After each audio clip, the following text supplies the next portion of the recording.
guys, and welcome to Faewood. If you've been following along with this costume, you know that I created a ball gown, and the concept was that I wanted to make a masquerade outfit that would look like it came from the Goblin ball, but like the Labyrinth ball, but it would be a Skeksis version of it. So this video is where I actually make the mask to go along with that costume.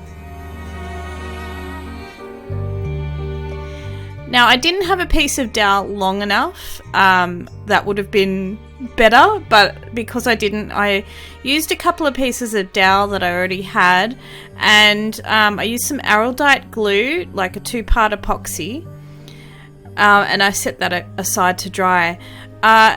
I originally was hoping to use a mask base for this piece, but I didn't have one, so I had a look in my closet and found these really old, crappy pair of plastic glasses and thought that'd be perfect. And I pulled out the plastic like eyepiece things, and so I just had the frame and built everything around that.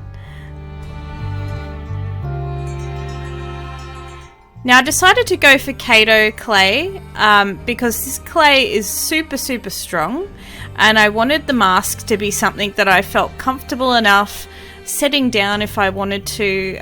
You know, when you're at a ball and you're holding that as an accessory, you don't want to be worried about it being fragile. And I found this clay to be really quite strong, but a bitch to work with. So getting it conditioned is half the battle. Now, a Skeksis face, of course, they have the large kind of beak shape, so I really wanted to make sure I had a decent frame to build my clay work onto, and I added some cardboard onto the sunglasses with some tape to do that.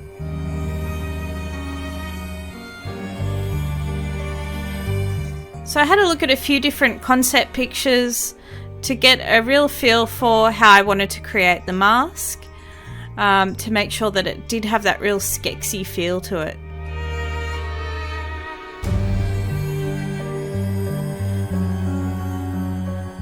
Now, I'm using clay conditioner for the first time in this, so I wasn't really sure how much to put on. It sort of called for a drop here and there. I have also heard you can use oil as well, and to be honest, this had a very similar feel to just like an olive oil or something like that. It did help, I think, but it was still a very hard clay to condition. And of course I got my pasta machine as well, and again that was the first time I've used one of those, so that was fun to play with. It helped a little bit. I think it's great for rolling it out, but you really still kind of need to condition it first.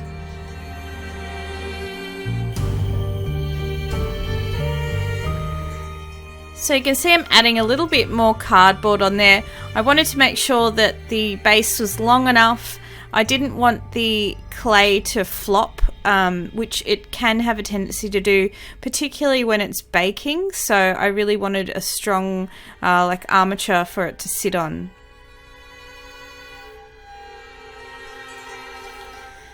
Now, when I'm conditioning this kato clay, I tend to sort of chop it up into little pieces with a little Stanley knife type thing, like a clay cutter, and then I just add a couple of drops of the clay conditioner on there, and you can see it's a bit of a mess.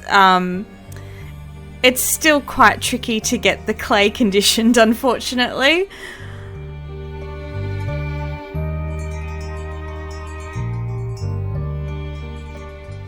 And I think I was really putting this clay into the pasta machine way too early before it was really conditioned enough to do that.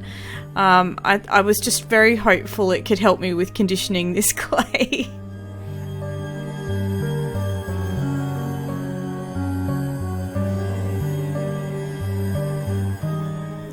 So the tip of a Skeksis face is a beak shape, so I really wanted to get that beak shape to happen at the tip, and I wanted the right like smooth beak there.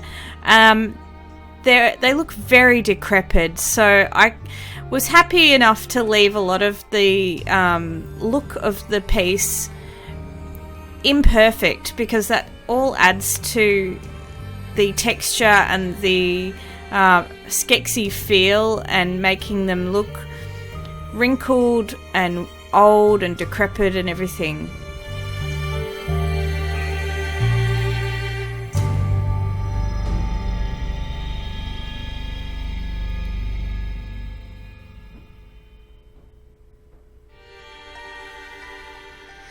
So I actually built this part of the eyes up and above the glasses.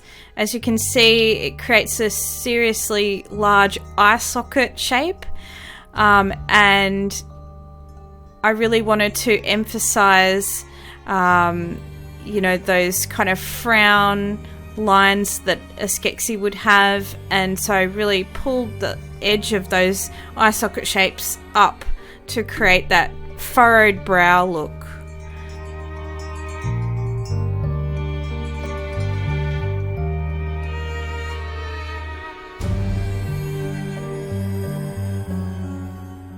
These ball tools are fantastic. I just got these on eBay.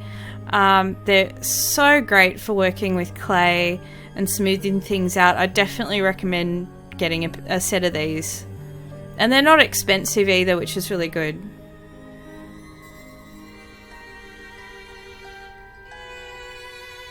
But if you don't have anything like that on hand, you can definitely look at using, say, the end of a paintbrush, or maybe even nick something out of the kitchen.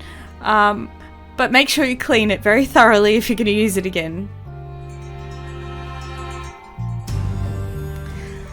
Now, I did run out of the copper clay, which was I just used up what I had left of a copper clay that I bought for my previous project, the dragon wings that I did for my headpiece in a previous video. So I got this brown clay because it was cheaper, actually, so I thought I wasn't worried about it matching the colour. I'm painting the piece anyway, so I just went ahead and used that.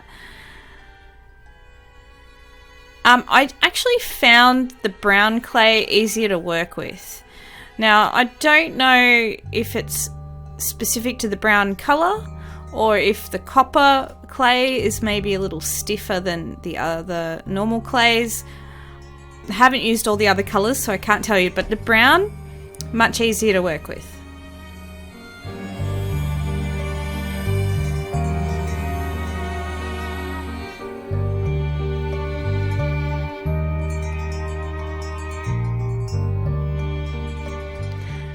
So you can see I'm building up these crazy like cheekbone things underneath the eyes as well. I really want this exaggerated look for the eyes. And then I'm adding some wrinkles right above the beak area. So I did try and make a little bit of a beak shape. And then I put some nostrils in there as well.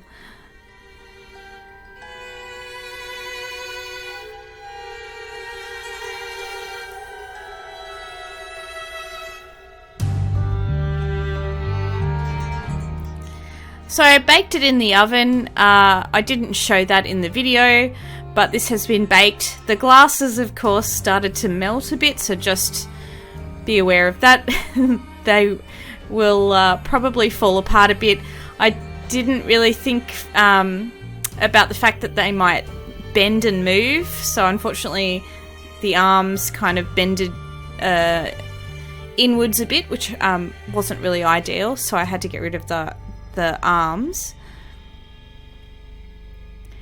Now, to keep everything really super strong, I decided to use this electrical tape and wrap that quite heavily between the handle for my mask and the mask itself. I really wanted it to be really, really strong, and then I added clay on top of that.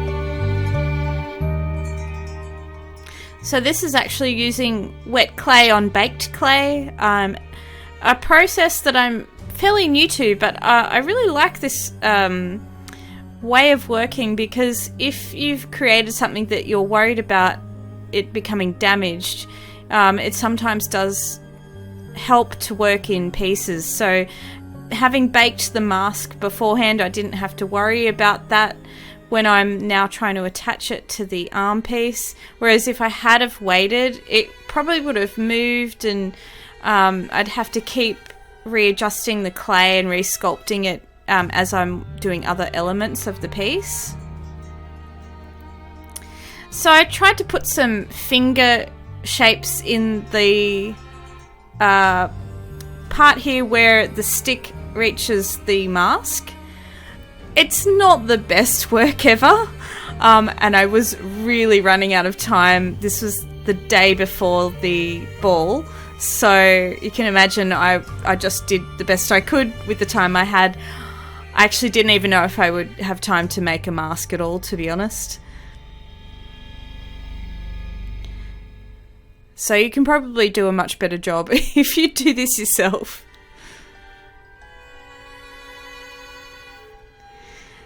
Now, I originally did think I'd cover up all the cardboard underneath as well, but I didn't bother in the end because I knew I was going to paint it, and I was running lowish on clay, so I decided to be a little bit frugal because it's not something that anyone would notice.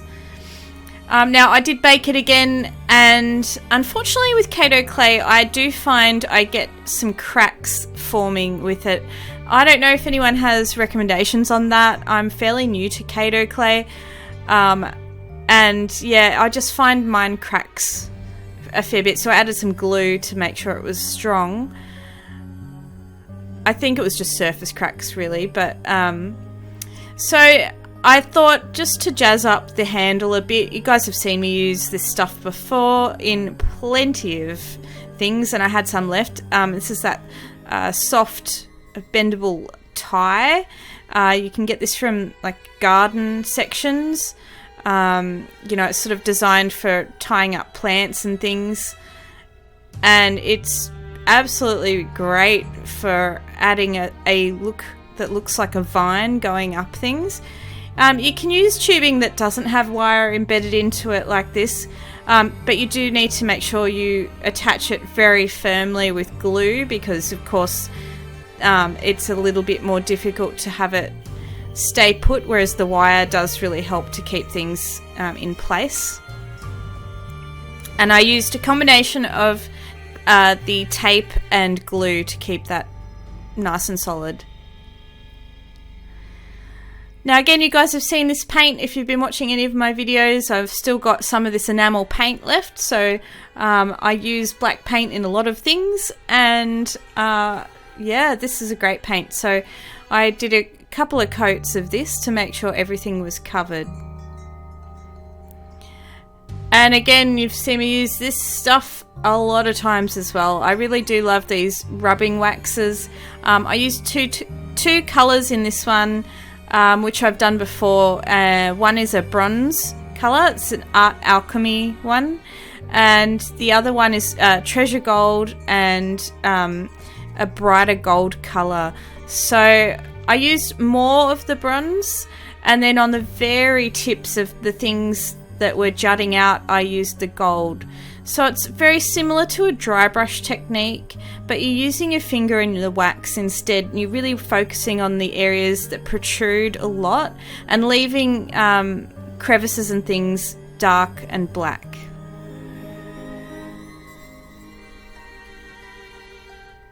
And it just makes it look like it's been cast out of bronze, which I think is awesome. So this is the finished product. I hope you guys have enjoyed seeing how I put this together. Give it a try. Try a pair of sunglasses and build a Skeksis face on it. It's lots of fun. Yeah, subscribe if you want to see more things like this from me. And otherwise, I'll see the rest of you next time in Faewood. Bye guys.